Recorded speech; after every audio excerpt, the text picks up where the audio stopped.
The IDF carried out one of the largest offensives in history over the last 72 hours, hitting over 400 targets all over Syria and destroying an estimated 80% of the capabilities that the Syrian military had before the offensive started. This included dozens of fixed-wing jet aircrafts, helicopters, tanks, artillery pieces, ammunition stockpiles, ballistic, anti-ship and cruise missiles, manufacturing plants for chemical and conventional weapons, and the entire Syrian Navy. Israeli Prime Minister Benjamin Netanyahu declared that Israel is interested in establishing positive relations with the new governing regime in Syria, but warned against aggression, declaring that if there was any kind of a move against Israel, what happened to the previous regime will happen to this regime as well.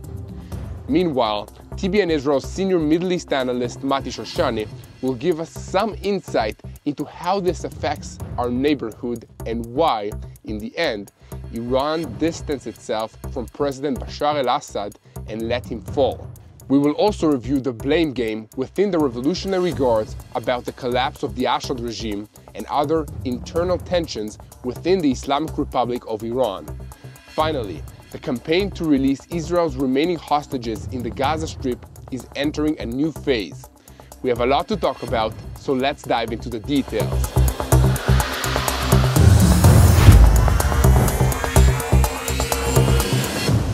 I'm Yair Pinto, and this is your Boots on the Ground report about what is happening in Israel on day 431 of the war against Hamas, Hezbollah, the Houthis in Yemen, or the Shiite militias in Syria and Iraq, all of which are acting under the direction of Iran, the head of the axis of evil in the Middle East. A moment before we start, I want to invite you to look for the subscribe button and click on it if you haven't already, so that you'll stay tuned to the truth about what's happening in Israel and this region. Back to the news. On Sunday, as soon as the reports emerged that the Assad regime in Syria had fallen and the military had abandoned their posts, the IDF swung into action, launching a massive air offensive to destroy the strategic assets of this military so that they won't fall into the hostile hands of terrorist elements. Security forces in Syria told the Reuters news agency on Tuesday that Israel had attacked several Air Force bases across Syria, destroying infrastructures and dozens of helicopters and planes. Additionally, a research center linked to chemical weapons production in the Barzeh area and the Damascus airport were also hit.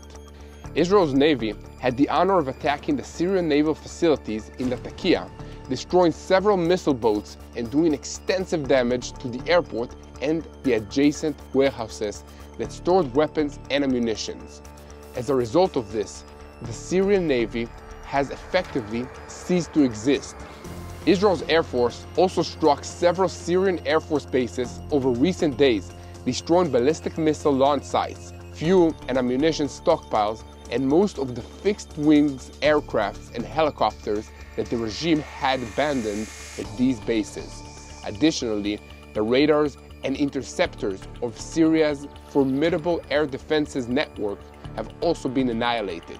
Senior Israeli officials confirmed that this offensive was carried out to destroy the massive weapons stockpiles of the Syrian military so that they will not be seized by malign actors, especially Hezbollah, but also jihadist elements in the alliance of the rebel groups which overthrew Assad. Although most of the strategic weapons Israel wanted to eliminate have already been hit, there is still work to be done, and the air offensive will continue in the coming days. Also, on Sunday, Defense Minister Israel Katz instructed the IDF to expand its operational activity on the Syrian border following the deployment of IDF ground forces to the strategic heights on Mount Hermon, previously controlled by the Assad regime's army. Following Katz's instructions, the IDF deployed to take full control of the buffer zone in Syria between the border of the Golan Heights and the positions previously held by the regime's forces, along with other strategic points in the area.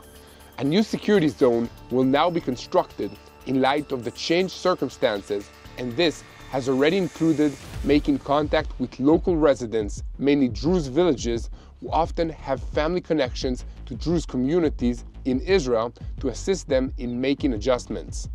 The purpose of this new security zone is to prevent strategic threats to Israel in this area and prevent the re-establishment of weapons smuggling routes from Iran to Lebanon via the Syrian territory. Meanwhile, evidence is emerging of the Assad regime's atrocities. For example, in a morgue at the Harasta hospital near Damascus, 40 bodies with severe signs of torture were discovered. According to the reports, the bodies were in numbered bags, and some bore the names of the victims. Rebel commander Abu Muhammad al-Julani has ordered that as much documentation of such atrocities as possible be gathered so that those responsible can be punished. He also called for international cooperation to prosecute those responsible for war crimes in order to open a new chapter of justice, healing, and reconstruction in the country. Meanwhile, Israeli Prime Minister Benjamin Netanyahu said on Tuesday evening that Israel is interested in building positive relations with the new regime in Syria. However, in a video that was published from IDF headquarters in Tel Aviv, Netanyahu warned that if this regime allows Iran to re-establish itself in Syria or allows the transfer of Iranian or other weapons to Hezbollah or attack us, we will respond forcefully and exact a heavy price. What happened to the previous regime will happen to this regime as well. The Prime Minister added, "We have no intention of interfering in Syria's internal affairs, but we clearly intend to do what is necessary to take care of our security." Here at TBN Israel, we will continue to report on what's happening in the Middle East. In between videos, you can visit our website at tbnisrael.com/news for updates, or if you want to support our work, you can go to our website and make a donation. You can also donate by clicking the donate button on this video. Thank you. The collapse of Bashar al-Assad's regime has sent shockwaves across the Middle East, shifting alliances and leaving behind a chaotic and dangerous vacuum. This is not just a story of a dictator's fall. It's a story of how an entire region is being reshaped.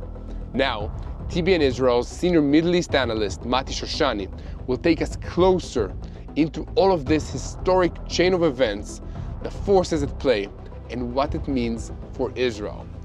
Mati, what can you tell all of us about this situation? Thank you, Yair. The fall of Bashar al-Assad's regime is one of the most significant events to shake the Middle East in these last decades. It marks the end of a dynasty and raises questions about the future of both Syria and the entire neighborhood. Now let's take a closer look at how this unfolded and what it signifies for Israel and for the region. Over the past several days, the Syrian president had found himself cornered, abandoned by his Russian and Iranian allies, and then by his own military forces. Cities like Aleppo, Homs, and finally Damascus fell one by one to rebel forces. As the pressure mounted, Assad and his family fled Damascus in a covert operation, reportedly escorted by Russian military units. Their destination was Moscow. This marked the end of a regime that had ruled Syria for over 5 decades. A regime synonymous with brutality, with oppression, and with regional instability. Perhaps the most shocking development out of everything that's happened in the last couple of weeks came from Assad's closest ally, the Iranian government. After years of providing military, financial, and logistical support, Tehran delivered a devastating message to Syria's government. "We can no longer support you," was the exact quote. Within days of this announcement, the Islamic Revolutionary Guard Corps, or the IRGC, along with Iranian diplomats and everyone in their family, all began a complete withdrawal from Syria proper back to Moscow. So why did Iran abandon Assad? Reports suggest it was a strategic decision to cut their losses. They recognized that pouring more resources into a losing battle would weaken their other fronts. And there are many of those fronts. There's Iraq, Yemen, and failed Hezbollah in Lebanon. Iran's decision wasn't easy. For decades, Syria had been a cornerstone of Tehran's axis of resistance or ring of fire around Israel. It provided a critical link to Hezbollah through the ground in Lebanon. And now with Assad gone, Iran faces a major strategic setback. Their land corridor to the Mediterranean is at risk more than ever before, and their influence in the region is shrinking dramatically. No less important, they have been humiliated, and in the Middle East, this loss of face can have very dangerous and dire consequences. Within Iran, or domestically in Iran, this has led to intense political turmoil. High-ranking officials in the IRGC are facing criticism, with some even calling for their resignation. The long-suffering Iranian people, under this terrible regime for decades, who has been protesting against their rulers for years now, must also be looking at what just happened to the tyrants of Syria with renewed hope that the same could happen to the tyrants of Iran. And it's for the first time in a long time possible for a change to take place within Iran proper. Another major player in all of this is Turkey, which supported some of the rebel factions during this rebellion, those who specifically ousted President Assad. It provided them with advanced weaponry, with intelligence, and with logistical aid over a year. In addition to that, Turkish drones and reconnaissance missions proved instrumental in the capture of major cities like Aleppo and Homs in Syria. But Turkey's involvement wasn't purely altruistic, as you might imagine. By supporting Sunni rebel groups, Ankara aimed to counterbalance Kurdish forces in the region, and again, the Kurds are someone the Turkish government fears greatly, and they wanted to expand their influence into northern Syria. Another important point to remember is that all of this comes at a terrible toll on human life. As rebel forces entered Damascus, they uncovered the full extent of the atrocities committed by Assad's regime over years and even now during the last days of this battle. In Khalsata, a suburb of Damascus, a hospital basement was found containing 40 body bags. Each body bore terrible signs of torture. The infamous Sednaya prison, often referred to as Assad's slaughterhouse, was also liberated by the rebel forces. Survivors of the place described years of unimaginable cruelty, while families, right now, gathered outside hoping and praying for news of the missing loved ones who've disappeared into that building over the years. With Assad gone, Syria is now a battleground for various factions vying for control. Rebel groups, jihadist organizations, and foreign powers are all scrambling to fill in the vacuum and prevent others from entering. The question remains, will Syria move towards stability and reconstruction, or is it destined for further rounds of chaos and fragmentation as it has over recent years? While Syria descends into chaos, Israel has taken decisive steps to protect its borders and prevent advanced weaponry from falling into the hands of hostile militia groups within Syria.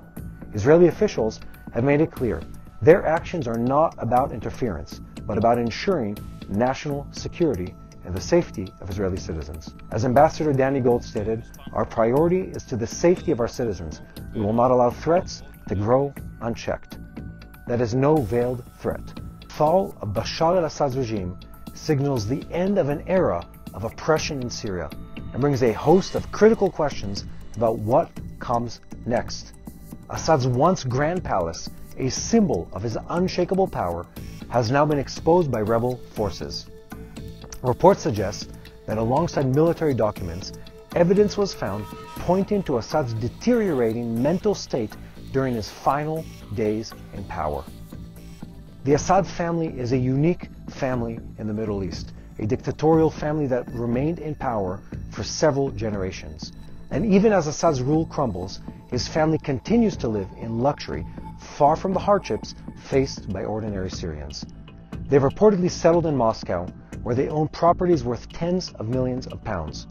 This disparity between the dire suffering of the Syrian population and the opulence enjoyed by the ruling family has sparked outrage across the Arab world. This all highlights the deep resentment towards authoritarian regimes by the population of these countries. Now, the collapse of Assad's government will undoubtedly shake up the balance of power in the entire Middle East. For Iran, it's a strategic blow, as Syria has long been a key ally. However, the rise of rebel factions, some of which include jihadist groups, introduces new and unpredictable security threats, both for Syria itself and, of course, for us. For Israel, this creates a challenging dynamic. With its northern border under constant scrutiny, it must now navigate increased uncertainty while working to ensure stability in an already volatile region. And the question remains, will the fall of Assad bring peace or simply usher in new chaos? Let us know what you think. To sum up, the collapse of Assad's regime is not just about Syria, it's about the entire Middle East. For Israel, this could mean new threats on its northern border, specifically as extremist groups gain a foothold in that part of the country as Assad forces depart. For the Iranians, it's a significant blow to its regional ambitions. And for Turkey, it's an opportunity to expand their influence, though not without risks in this region. The fall of Bashar al-Assad marks the end of an era, but also the beginning of a new chapter of uncertainty for the Middle East and this region in particular. For Israel, the challenges ahead are clear, as they always are. We must maintain security, we must counter the emerging threats, and we must navigate a rapidly changing geopolitical landscape. So let's sum up everything, because this is a lot going on. In just a few weeks, everything that has happened in the Middle East entails more than 10 or 15 years of history in regular days. You tally up the changes, the Iranian government losing its power, Hezbollah diminishing in influence, becoming almost a non-existent fighting force, Hamas, their other proxies, and even the Houthis backpedaling. This has been a significant change of events for Iranian influence in the region. And more so, when you think about Syria itself, more than 50 years of dictatorship came to an end in just a matter of days. This is a process no one, and I mean no one, could have foreseen. Everyone imagined that President Assad would be able to hold on to at least part of the country. And what that shows you is, one, how unpredictable and volatile things are, but more so, how fast things are moving right now in the Middle East. And if you want to stay on top of it, if you want to keep track of everything that's happening, you have to be on top of the news on a daily basis. The Middle East has lost a terrible dictatorial regime in Syria, and we can only pray and hope that it will be replaced with a better leadership for the people of Syria and its neighbors.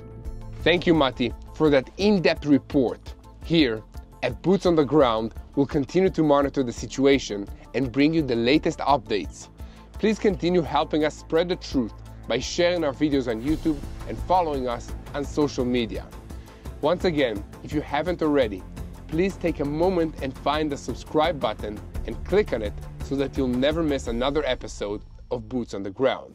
While all the attention has been focused on events in Syria, there was plenty of activity on Israel's other war fronts. In the last 24 hours, the IDF has attacked over 100 targets in the Gaza Strip and in Lebanon as part of its ongoing efforts to strike the terrorist infrastructures of Hamas and Hezbollah. The strikes focused on military facilities, weapons depots, and rocket launching arrays, aiming to reduce the organization's ability to continue their hostile activities against Israel. Meanwhile, Shin Bet Chief Ronen Bar and IDF Chief of Staff Lieutenant General Herzi Halevi visited Cairo and met with the Egyptian intelligence chief, the General Abbas Kamel. The meeting addressed the advancement of a deal for the release of the Israeli hostages held in Gaza, as well as coordinating a planned military operation in the Rafah area in the Gaza Strip on the border between Egypt and Gaza. Egypt, serving as a central mediator between Israel and Hamas, presented a proposal for the hostage release and an end to the fighting, including an Israeli concession not to enter Rafah. The Egyptian proposal also involves the release of all the hostages in 2 stages, 10 weeks apart, in exchange for the release of hundreds of Palestinian security prisoners being held in Israeli jails and a full ceasefire lasting 1 year. During this period, steps will be taken towards establishing a Palestinian state. However, in Israel, there are disagreements about the proposal, and senior officials have expressed opposition to giving up entry into Rafah, fearing it would allow Hamas to rearm. On the ground, the IDF continues preparations for a ground operation in Rafah, including planning the evacuation of civilians from the area. The Ministry of Defense purchased 40,000 tents to accommodate refugees who will be evacuated, and the assessment is that the evacuation operation will last for about a month. The preparations also include coordination with Egypt in order to prevent masses of Gazans from rushing into the Egyptian territory. On the diplomatic front, the United States continues to support Israel's efforts to release the hostages, but emphasizes the need to prevent further escalation in this region. National Security Advisor Jake Sullivan met with families of hostages who hold American citizenship this week, stressing the Biden administration's commitment to acting for their return. However, he noted that Hamas continues to pose an obstacle to these efforts. Hamas, for its part, is showing signs of tactical flexibility, likely due to the military and diplomatic pressure that it is receiving. Its proposal for partial release of hostages may indicate internal stresses, but there remains skepticism in Israel about the organization's intentions. Meanwhile, fighting continues in the Gaza Strip between Hamas and the IDF, while the humanitarian situation continues to deteriorate, with reports of severe shortages of food, water, and fuel for generators. This has caused electricity blackouts and the loss of telephone and internet service. In summary, the situation in the area is complex and challenging, with diplomatic and military efforts progressing in parallel. In the coming days, there is the possibility of a breakthrough in negotiations for a hostage deal and an end to the war in the Gaza Strip. But there are also significant risks for Israel in the broader Middle East region amidst continuing instability and hardships. So please, continue to pray for the peace of Israel. Pray for the peace of the IDF soldiers, wherever they are, in the air, at the sea, and on land. Pray for the peace of our hostages in Gaza so they may return home soon. Pray for the return of the residents of the north to their homes safely, and most importantly, keep praying for the peace of Jerusalem. And together, we will win this war because God is on our side. Hello, this is Mati here in Jerusalem with TBN Israel. This is Yair Pinto from TBN Israel here in Jerusalem. TBN Israel is keeping viewers informed with Israel-focused news, culture, and what God is doing in this land. Support TBN Israel today online at tbn.org/Israel. Thank you.